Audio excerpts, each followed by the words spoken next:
Let's have a chat about pricing for real estate photography.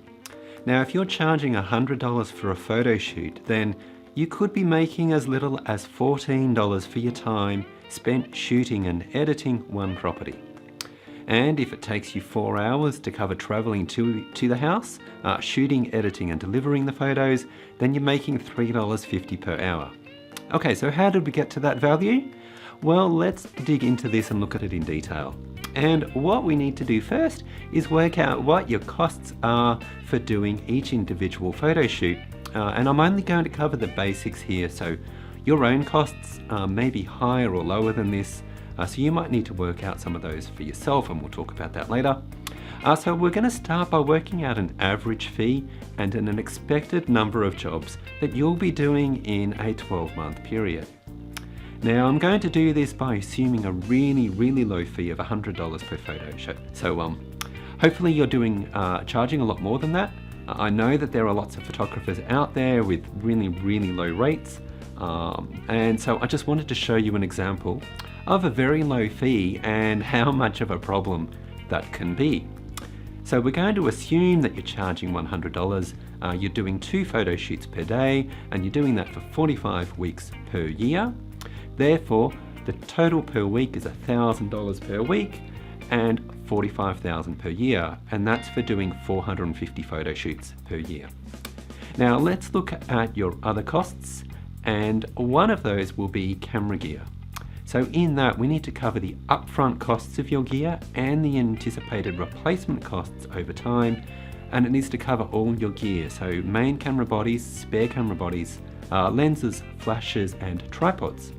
So we'll go for a fee of $3,000 per year, which is probably not enough, but we're looking at a budget end, so we're going to assume you're getting pretty basic gear. So if you spend $3,000 per year and you're doing 450 jobs, then $3,000 divided by 450 is about $6 per shoot. Now the next cost is a car and everything that goes with it. So when we add in gas or fuel, maintenance and depreciation on the car, we could be looking at $4,600 in a year. So $4,600 divided by 450 shoots is about $10 per photo shoot. The next big expense is income tax, and it's obviously going to be very different in each country, but if we look at the US tax rate on an income of $45,000, then a photographer there would be paying self-employment tax plus income tax, which I worked out could be about $8,000 per year, which is $17 per photo shoot. So that's submitting as an individual. Your tax rate would be different if you're submitting as a married couple. So just keep that in mind and look at what you would owe on your tax rate. However, in the US, if you want healthcare, then you need to be paying extra for that as well. So I went to one site online and they said that an average fee would be $4,300 per year. So over 450 photo shoots, that's another $9 on top of the tax rate. So tax plus health insurance is about $27 per shoot. Now, whether you need or want health insurance is up to you. If you do need it, it has to be covered by your income, and that goes back to the fee that you charge your clients. All right, another cost is actually your own training and time spent building your business. So that's time that needs to be covered financially. So if you spend 10 hours per week working on your skills and doing businessy stuff, then that's 450 hours a year. And if we assume an hourly rate of $20 per hour, then 20 by 450 equals $9,000. And then $9,000 across 450 photo shoots is $20 a shoot. Now we also need insurance for your gear and general liability insurance, and I'm going to assume a rate of $700 for all of that. And again, I know there's a lot of variation based on where you are and what gear you have, but we'll assume $700 per year, which is $1.55 per shoot. Finally, there's the profit margin on top, and in that profit margin, we're going to include money set aside for retirement when you finish up as a photographer. Now, as a photographer, you do need to think like a business owner, not an employee. So if a client is paying you $100 for a 4-hour shoot, your income is not $25 an hour. Okay, it's really important that you get that, because you need to factor in the hours you spend not shooting.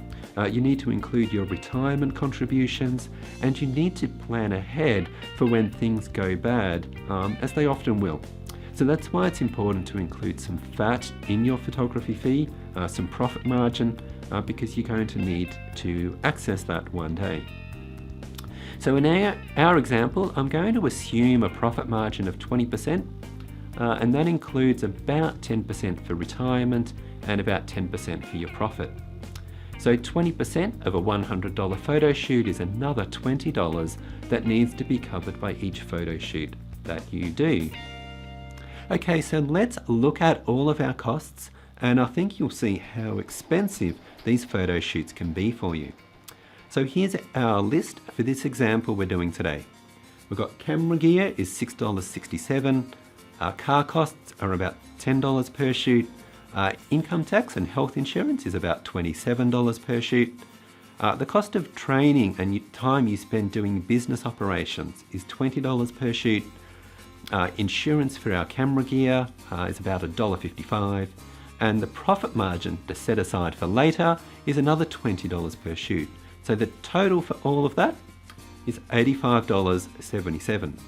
So with that amount, you've paid for everything except for your time on the photo shoot. And that's the time that you spend driving to and from the property, time spent shooting, and the time you spend editing the photos.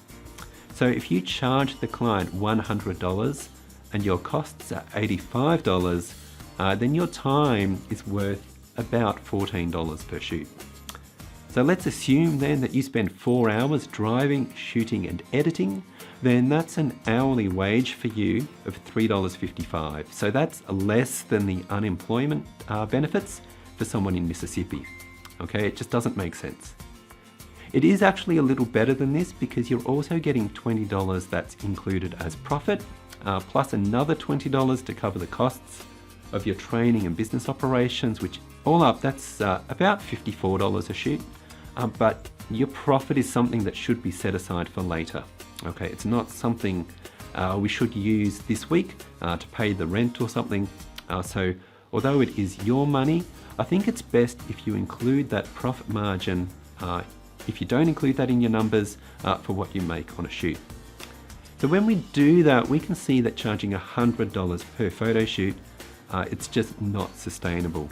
And that's because when we remove your costs for camera gear, your car, income tax, insurance, and profit margin, you're making $34 a shoot. And based on that amount, 450 photo shoots per year is a take-home income of $15,400. I don't think you could run a full-time business at that rate. So if you're only charging $100, you really do need to raise your rates. So what happens then if you do raise them to $200 and still do 450 photo shoots per year? Well, for a start, your revenue jumps up and your costs go something like this. Your camera gear is still the same, that doesn't change. Your car costs are also still the same. Your income tax and health insurance goes up to about $57 per shoot. Your cost of training and time spent doing business stuff, that stays the same. Your insurance for your camera gear, that's the same too. And the profit margin that you set aside for later, that goes up to $40 a shoot. So the total for all of that comes to $135, leaving you with $64 to cover your time doing a shoot. So $200 for a photo shoot, it's not too bad, but it's really only $64 in wages for the time that you're there. But on top of that $64, you can add another $40 in profit and $20 to cover your time and business operations away from shooting. So you effectively make $120 per shoot. So jumping up from $100 to $200, that makes a big difference. When you're charging $200, you're sustainable and you can do all right. But when you're charging $100 per shoot, then you may find that your business can't survive for very long. All right, now it's up to you to calculate your costs per shoot. To help you, I've prepared a PDF because your numbers will be completely different to what we've talked about today. So let's head over to my computer now and we'll take a look at this PDF so you can work it out for yourself. So here's the PDF that I've made for you. So let's zoom in and take a quick look around. The first thing we need to do is to calculate an average value for your real estate photo shoots, and then do some numbers to calculate roughly how many shoots you do per year. And then what we've got to do is work out the cost for each individual section. So put in how much you're going to typically spend on camera gear, then do these numbers and work out the cost per shoot for the camera gear. Then we move on down to car costs. So put in your numbers for each of these, work out your total spend on your car, and then again divide it by the shoots you do per year, and that will give you the cost per shoot for your car.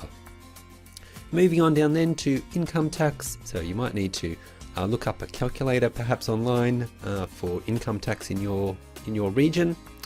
If you have health insurance, you would want to add that on in here as well. Add those together, divide that by the number of shoots you do per year, and that will give you what it costs you per shoot for your income tax and health insurance costs. Okay, then move to training and time spent doing business costs. So this factors in the amount of time that you spend when you're not actively shooting for your clients, but you're still doing that important stuff around your business, like learning or just general business operations and handling inquiries.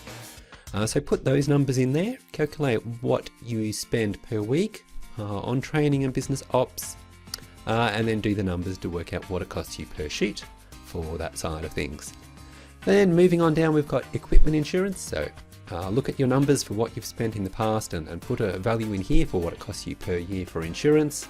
Again, divide that by your shoots per year, and that will give you your cost per shoot for insurance. Then we need to look at profit margins. Put your numbers in for what you would like your profit margin to be.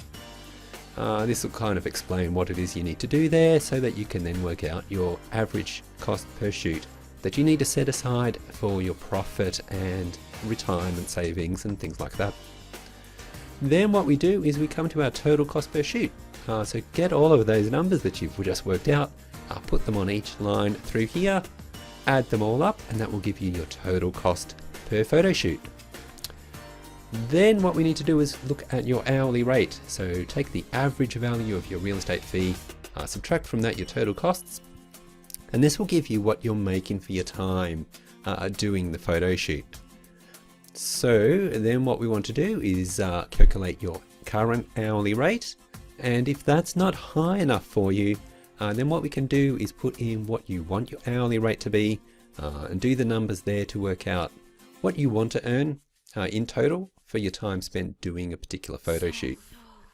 And then you can add some numbers, add a little bit of profit there on it, and then you'll work out the value that you would want to add, at least approximately, to the average value of your photo rates.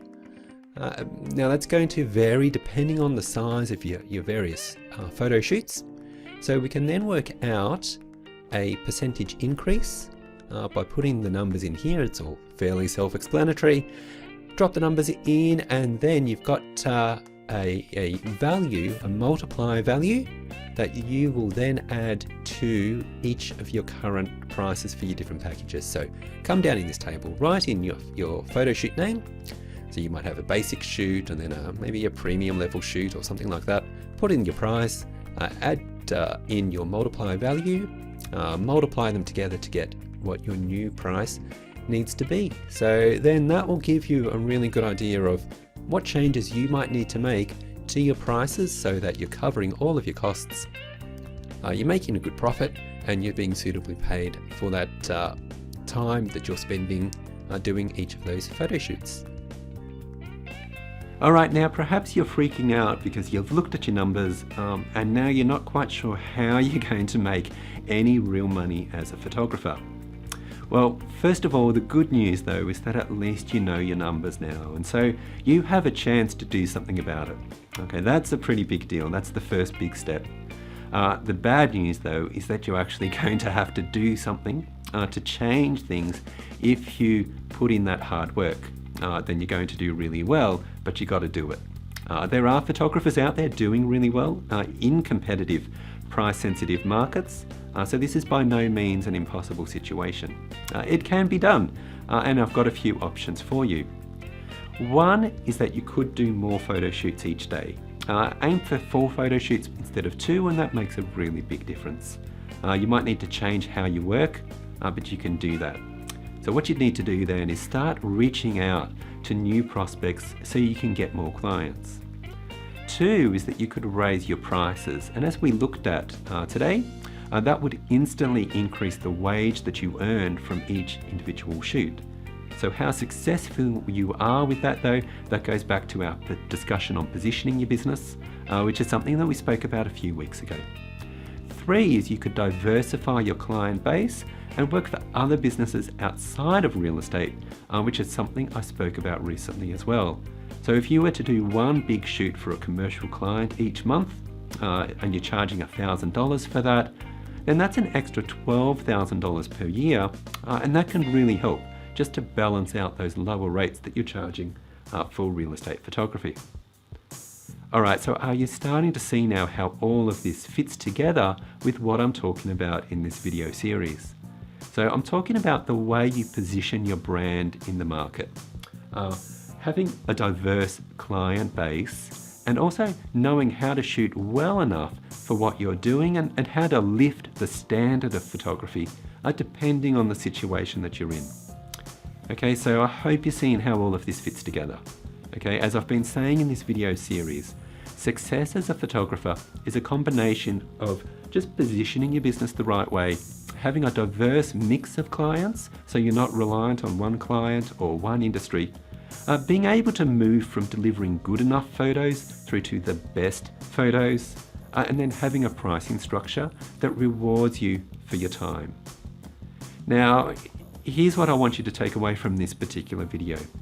Know your numbers and make sure that your cost per shoot is something you're aware of, and make sure that the fees you're charging are high enough to cover all of your costs, give you a healthy profit margin, and suitably reward you for your time spent shooting and editing.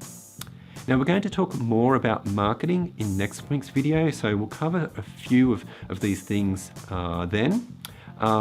So wait around for that one. I'll let you know when that one's ready.